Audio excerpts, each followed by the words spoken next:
ازيكم يا جماعه؟ يا رب تكونوا كويسين وفي احسن حال. انا اسمي سما. لو انتوا اول مره تشوفوني بتمنى ان انتوا تلاقوا في الفيديو ده حاجه فعلا مفيده وتساعدكم ان انتوا ترتبوا حياتكم وتخلوا حياتكم احسن، وتتفرجوا على بقيه الفيديوز وتعجبكم. بسرعه كده هسيب لكم لينك الانستجرام بتاعي تحت في الديسكربشن بوكس، لو حابين تروحوا هناك يلا بينا. بصوا بقى، مبدئيا رمضان فرصة جميلة جدا جدا جدا جدا ان احنا نبدأ كل حاجة من زيرو، ان احنا نعمل حاجات كتير قوي قوي نفسنا فيها.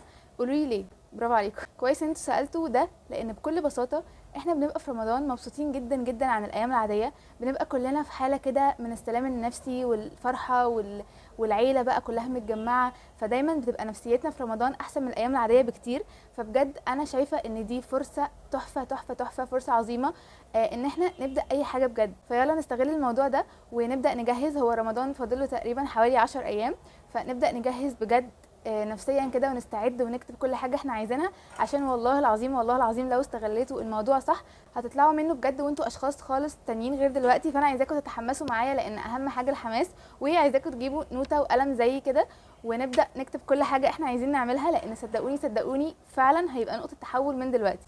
فلو هنقول شويه خطوات سريعه عشان نعمل ايه، عشان نحس ان احنا احسن وحياتنا مترتبه بشكل افضل ونعمل كل حاجه احنا عايزينها، هي ان احنا نجيب ورقه وقلم ونكتب كل حاجه مضايقانا فينا وفي نفسنا، وان احنا ما بقيناش قادرين نستحمل الصفه دي اكتر من كده، ونكتب كل حاجه. ان شاء الله لو كتبتي 10 صفحات بجد بجد اكتبي على قد ما تقدري، طلعي كل حاجه في دماغك عادي بجد، ده المطلوب، ودي اول خطوه هتساعدك كتير قوي قوي قوي. دي كانت اول حاجه هتكتبيها. تاني نقطه بقى تكتبيها، تكتبي كل الحاجات المميزه فيكي وكل الصفات الكويسه اللي انت بتحبيها فيكي. ومش عايزاكي تقولي ان انت وانت بتكتبي هتحسي ان انت مثلا كده ممكن وانت بتطلعي الصفات الحلوه دي تحسي ان انت مغروره شويه او كده، لان دي جمله انا سمعتها كتير قوي من ناس كتير بيخافوا يكتبوا الحاجات المميزه اللي فيهم عشان ما يحسوش ان هم مغرورين او كده، ودي حاجه الصراحه بالنسبه لي كانت غريبه جدا. بس لا، انا عايزاكي بجد تكتبي وتفكري نفسك بكل حاجه حلوه فيكي وتخليهم دايما قدام عينك، لان ده هيديكي ترتيب كده لعقلك وهيديكي ترتيب لنفسك بجد كويس جدا جدا. صدقيني جربي ومش هتخسري حاجه. تالت حاجه وهي ان انت لو مش عامله فيجن بورد من اول السنه لازم تعمليها، لازم لازم بجد. ولو عاملاها فتمام جدا، خليها قدامك طول الوقت. لو انت مش عايزه تطبعيها وتعلقيها قدامك لان مثلا فيها حاجات برايفت شويه مش عايزه ان حد يشوفها او كده، مش مشكله، المهم ان هي تكون قدامك على الموبايل. وكل يوم حرفيا بمعنى كل يوم عايزاكي تبصي للحاجه اللي انت عايزاها دي والحاجه اللي انت نفسك بجد تحققيها، وتبداي تشتغلي ان كل يوم منفصل هو سنه جديده. انتوا فاهمين قصدي؟ يعني مش عايزاكي تقولي مثلا يا ده لسه السنه طويله انا لسه قدامي وقت، لا بجد.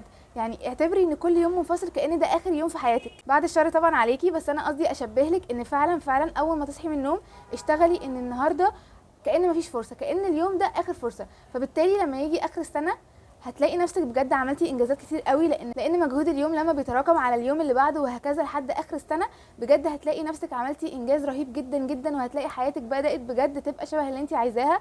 بس ده فعلا لو انت فهمتي الوقت صح وفهمتي لعبه الوقت وتعاملتي مع اليوم زي ما قلت لك على اساس ان هو اليوم الاخير في الدنيا خلاص. ودايما عايزاكي وانتي بتسعي لاهدافك دي تكوني كده حاطه صوره هناك كده بعيده، او مش صوره يعني، قصدي في ذهنك حياه كده انت متخيلاها عن نفسك المستقبليه او نفسك اللي انت عايزاها فعلا، وعن الحياه المترتبه اللي انت عايزاها. ودايما تتخيليها، قولي انا هناك دلوقتي، بس انا دلوقتي قاعده بشتغل وقاعده بسعى عشان اوصل للحياه اللي هناك دي. يعني بجد ده تكنيك ناجح جدا جدا جدا، وفعلا الحاجه اللي انت بتتخيليها بتحصل. واحكي لكم موقف صغير قوي عن ده. انا كنت في مره كنت المفروض ان انا ابقى موجوده في مكان او في حاجه يعني ورايا انا ما كنتش عايزه اعملها يا جماعه خالص خالص خالص. فقعدت اقول يا رب انا عايزه اي حاجه تحصل عشان ما اروحش الموضوع ده او ما اروحش المكان ده. فقعدت اتخيل ايه الحاجات اللي ممكن تحصل دي.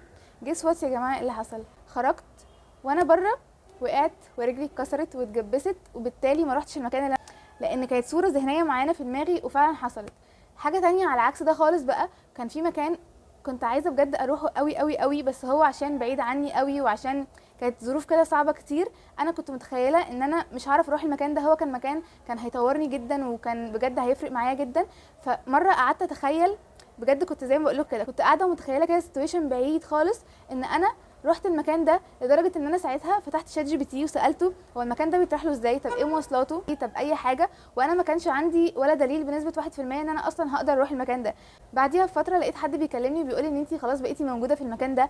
فبرضه دي حاجه كانت غريبه جدا بالنسبه لي، وكل ده بجد عشان حياه انا صدقت ان انا ممكن اعملها وتخيلتها وفعلا حصلت. رابع حاجه بقى، وهي الحاجه اللي هترتب لك بجد حاجات كتير قوي وهتخليكي كده مركزه اكتر، وهي ان انت تدربي عقلك على الافكار اللي انت عايزاها تبقى موجوده عن نفسك. بمعنى ايه؟ بمعنى لو مثلا انت شخصيه كسوله شويه، ما تقوليش ابدا ابدا لنفسك انا شخصيه كسوله او انا حد بتبارد او خطواتي بطيئه او كده، ما تقوليش كده. ابداي قومي فعلا اشتغلي وقولي لعقلك انا دلوقتي بشتغل عشان واحد اتنين تلاته. حتى لو انا مش قصدي الشغل مثلا شغل بره او كده، اي حاجه عايز تعمليها في البيت عادي، قومي على طول اعمليها من غير ما تفكري. وانتي بتعمليها دايما دربي عقلك ان هو يركز ان انتي قمتي من الكسل ده وعملتي الحاجه، فمعنى كده ان انتي ما بقيتيش كسوله. انا قصدي دايما بجد بجد ان انتوا تدربوا عقلكم وتخلوه يركز على الحاجات اللي انتوا عايزينها تبقى في نفسكم، ان دي بجد حاجه مهمه جدا جدا. وزي ما قلت لكم، الحاجه اللي بتعودوا عقلكم عليها او بتدربوه عليها بيديها لكم بكل بساطه، وبتستغربوا جدا جدا جدا ان الموضوع تحول 180 درجه. يعني مثلا انت واخده عن نفسك فكره انك كسوله او ان انت شويه افكار عن نفسك كده انت دايما بتقوليها، لو بدلتيها وفعلا دربتي عقلك ان هو يشوف عكس الكلام اللي كان معتقده عن نفسه ده، هيفرق معاكي جدا جدا، وهتكتشفي ان عقلك اتدرب على الترتيب وعقلك اتدرب على كل حاجه انت عايزاها. النقطه رقم 5، وهي ان انت تاخدي بريك من اي عاده سلبيه انت بتعمليها. يعني مثلا لو انت بتقعدي على النت كتير قوي قوي قوي قوي، دلوقتي بجد خدي بريك، اقطعي كل ده وامسحيهم كلهم لمده معينه. لو انت مثلا عندك ناس صحابك او في علاقات او اي حاجه شايفه ان دول بجد بيأثروا عليكي بدرجه كبيره قوي، خدي بريك منهم وشوفي بجد انت بقيتي احسن من غيرهم ولا لا. لو انت فعلا بقيتي احسن من غيرهم، يبقى دول ناس مش كويسين، ناس توكسيك، المفروض ما يكونوش موجودين. فخدي قرار ان انت تقطعي معاهم، والله العظيم بجد ده بيرتب الحياه وبيرتب العقل بطريقه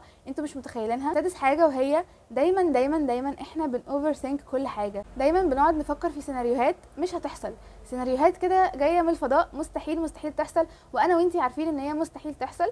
فدايما حاولي تفصلي ما بين الفكره دي والفكره الحقيقيه. الفكره الحقيقيه اللي ممكن تحصل اللي هي بتبقى دايما غالبا منطقيه وبتبقى مبنيه على حاجات فعلا 1+1=2، ده حصل كذا فهيحصل كذا في الحياه الواقعيه العاديه. انما مثلا ما تقعديش تتخيلي حاجات مستحيل بجد تخطر على بال حد ومستحيل تحصل، وتقعدي تقلقي منها وتخافي منها وتعطلي حياتك، ودايما تحسي بقى بسببها ان انت حياتك مش مترتبه وان انت دايما كده متشقلبه وكل حاجه حواليكي بايظه. ما تعمليش كده ابدا ابدا. انا عارفه ان الموضوع مش سهل، بس دايما اول ما يجي في دماغك الفكره السلبيه دي، قومي على طول من مكانك، بجد ده حل مجرب يعني. قومي من مكانك على طول، اعملي حاجه عكس اللي كنتي بتعمليها تماما وانتي قاعده، وابداي اشغلي دايما دماغك بالافكار المنطقيه، الافكار الصح، الافكار فعلا اللي 1+1=2. وبجد الافكار السلبيه دي كلها هتروح، لان هي بتبقى سبب كبير قوي ان هي مشقلبه لك حياتك ومخلياكي مش عارفه انتي بتعملي ايه او انتي فين اصلا. سابع حاجه، وهي الحاجه اللي المفروض كانت تبقى الاولى بس انا قلت اخليها في الاخر عشان نتكلم فيها براحتنا، وهي الصلاه والقران والدعاء. بجد بجد بجد يعني انا عارفه ان انت ممكن تكوني سمعتي الكلام ده مليون مره من مامتك، من اخواتك، من اي حد كبير اكبر منك بينصحك او كده، او حتى من صحابك، بس انا بجد عايزاكي تصدقي الفكره دي.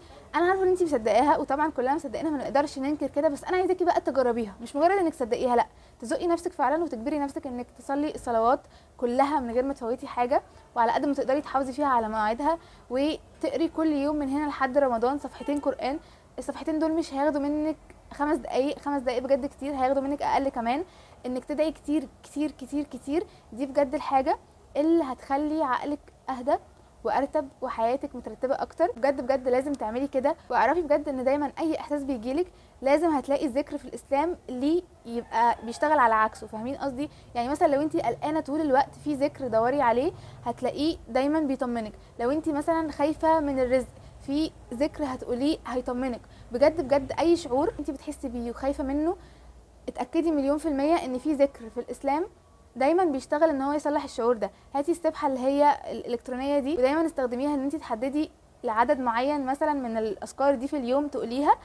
بجد بجد هيفرق معاكي بطريقه والله العظيم لازم تجربيها. انا فعلا فعلا صعبان عليا ان انت مثلا ما تكونيش مجربه الحاجه دي دلوقتي، لان فعلا لو جربتيها هتلاقي ان الموضوع اختلف معاكي 180 درجه.